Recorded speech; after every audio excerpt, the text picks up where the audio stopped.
السلام عليكم ورحمة الله وبركاته. أحبابي ومتابعيني وكل الناس على الصفحة وبره الصفحة وكل الناس عموما، أنا حبيت أعمل الفيديو ده لأن الفيديو ده من أهم الفيديوهات اللي ممكن الواحد يعملها في حياته. الفيديو ده مهم جدا جدا وعايز الناس كلها تسمعه جدا جدا وتركز فيه. احنا عندنا قنبلة موقوتة اسمها النت. حرفيا ولادنا بيتدمروا، العيال بعدت عن بعضيها تماما، كل واحد في دنيا غير الثاني، كل واحد بتفكير غير الثاني. الفيديو ده لكل اب وام، لكل واحد عنده عيلة وعنده أسرة.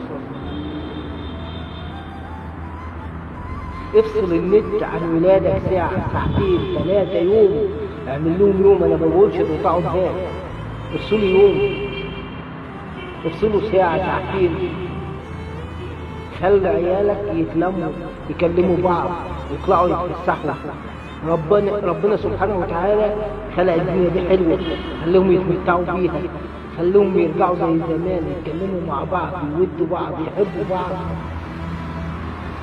دلوقتي العيل الصغير بتنادي عليه ما بيسمعكش، مش مركز معاك، يقوم من النوم يخش الحمام يقوم على التليفون، ينام بالليل الساعة 12 1 2 بالليل على التليفون.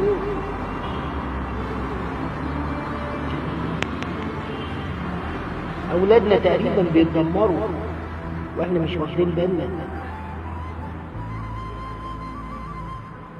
أنا بدأت بالموضوع ده قسما بالله جاب معايا نتيجة 10 على 10. أولادك لما بيلاقوش النت شغال بيعملوا أي حاجة، بيعملوا أي حاجة حواليهم، بيضحكوا، بيلعبوا، بيهزروا، بيعملوا كل اللي نفسهم فيه. لكن صعب جدا يقعدوا قدام النت ال 24 ساعة، بيقوموا هندانين، جسمهم كله مسحوب، جسمهم كله ضايع، مخهم ضايع، ما بيركزوش مع بعض، ما بيكلموش بعض، ما بيضحكوش، ما بيهزروش.